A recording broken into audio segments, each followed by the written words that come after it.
Selamat pagi Bapak Ibu, saudara-saudara semua yang terkasih di dalam Tuhan Yesus. Kita berjumpa kembali dalam renungan pagi hari ini.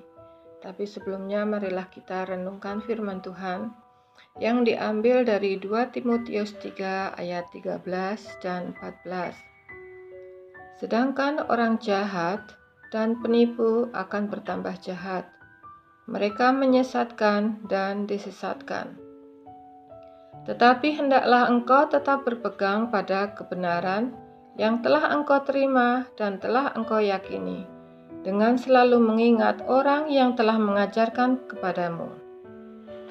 Nah, Bapak Ibu, saudara-saudara yang terkasih di dalam Yesus Kristus, renungan pagi hari ini dengan tema Iman Bukan Hoak. Nah, tentunya Bapak Ibu sudah paham sekali dan sudah sering mendengar tentang hoak. Zaman sekarang segala sesuatu harus bisa dibuktikan, apalagi jika berhubungan dengan berita yang ada di medsos, yaitu hoak. Itulah kata yang sering kita dengar ketika suatu berita dianggap tidak mengandung kebenaran. Viralnya pemberitaan yang tidak benar dan sering mengusik. Ini membuat orang semakin waspada dan mulai menjaga jarak dengan berbagai hal yang belum ada bukti yang jelas. Ini semua menunjukkan suatu fenomena dalam kehidupan orang-orang di zaman Yesus. Yesus berkata, "Jika kamu tidak melihat tanda dan mukjizat, kamu tidak percaya." Perkataan Yesus ini hendak menggambarkan bahwa orang-orang di zamannya sudah mempraktekkan hoak. Mereka tidak mudah percaya kepada pewartaan Yesus sebagai putra Allah. Nah, sebelum menyaksikan sendiri setiap tanda dan mukjizat yang dilakukan Yesus, sikap yang ditunjukkan oleh orang-orang tersebut tentulah baik di satu sisi. Mereka mengedepankan sikap kritis, artinya tidak percaya terhadap suatu pemberitaan. Dan rupanya itu menjadi salah satu sikap penting yang harus dimiliki kita semua saat ini.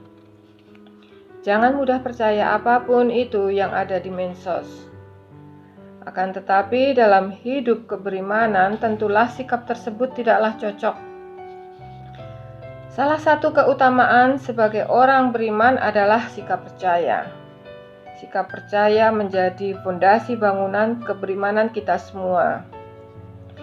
Semua itu mengajarkan kepada kita bahwa sikap percaya adalah jalan menuju keselamatan. Sikap percaya mencerminkan sikap pasrah dan percaya total kepada kehendak Tuhan.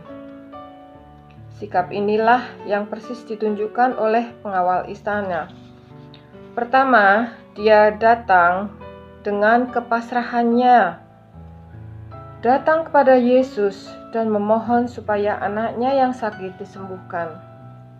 Dan yang kedua, ia percaya akan apa yang Yesus katakan, "Pergilah, anakmu hidup."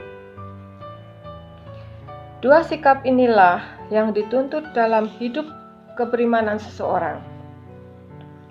Sikap pasrah dan percaya membuka ruang bagi karya keselamatan Allah dalam kehidupan kita semua.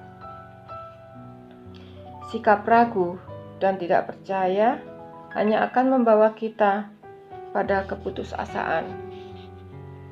Sikap ragu dan tidak percaya hanya akan membutakan mata kita pada rencana dan kuasa Allah. Tapi satu hal yang pasti bagi kita orang percaya dan beriman adalah bahwa peristiwa penebusan yang dibawa oleh Yesus yang berpuncak di salib Golgota bukanlah hoaks. Itulah berita kebenaran yang disampaikan sekarang terus disampaikan dan diberitakan dan diwartakan. Barang siapa percaya, kepada merekalah kehidupan kekal diberikan. Belajarlah untuk percaya kepadanya.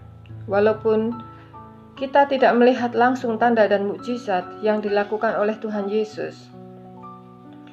Sebab dengan iman, apapun yang kita mohonkan pasti dikabulkan oleh Tuhan. Nah, saudara-saudara dan ibu-ibu semua yang terkasih di dalam Yesus Kristus, di dalam Alkitab juga disebutkan dua tokoh, yaitu Yosua dan Kaleb. Mereka ini 2 dari 10 orang pengintai dari bangsa Israel yang diutus Musa untuk mengintai tanah Kanaan sebelum direbut. Mereka berdua adalah 2 orang yang menyampaikan sisi positif dari hasil pengintaian yang dilakukan bersama 10 orang lainnya. Dan yang 10 orang mengatakan hal yang buruk tentang keberadaan orang Israel bila mau berperang melawan tanah Kanaan. Hanya Yosua dan Kaleb yang berpikir positif dan optimis dan memiliki semangat untuk merebut tanah Kanaan, tanah yang dijanjikan Tuhan untuk diberikan kepada bangsa Israel. Nah, saya ingin mengajak saudara-saudara, khususnya keluarga muda, marilah kita mencontoh dari tokoh ini, yaitu Yosua dan Kaleb, yang berpikir selalu positif dan optimis. Marilah kita selalu percaya kepada Tuhan. Jangan biarkan iman dan kepercayaan kita kendor dalam setiap pergumulan dan permasalahan-permasalahan yang sedang kita hadapi saat sekarang ini. Khususnya pada saat pandemi saat sekarang ini, banyak sekali orang yang stres, banyak sekali orang yang takut karena COVID. Kita hanya bisa berdoa dan berusaha menjaga kesehatan.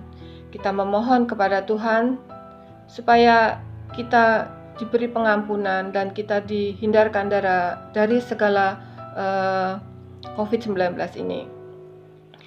Dan marilah kita terus percaya walaupun doa-doa kita belum dijawab sama Tuhan. Karena mungkin Tuhan punya waktu sendiri buat kita. Mungkin waktu Tuhan itu waktu yang paling indah bagi kita nantinya. Marilah kita tetap berdoa, tetap bersemangat, tetap menggunakan protokol kesehatan, dan marilah kita tetap memohon berkat-berkat dari Tuhan. Karena hanya itulah jalan saat ini yang kita butuhkan, yaitu tetap berdoa dan tetap percaya kepada Tuhan, tetap berada di jalan Tuhan, dan selalu menjalankan firman-firman Tuhan itu di dalam kehidupan sehari-hari. Demikian firman Tuhan dan renungan Tuhan hari ini.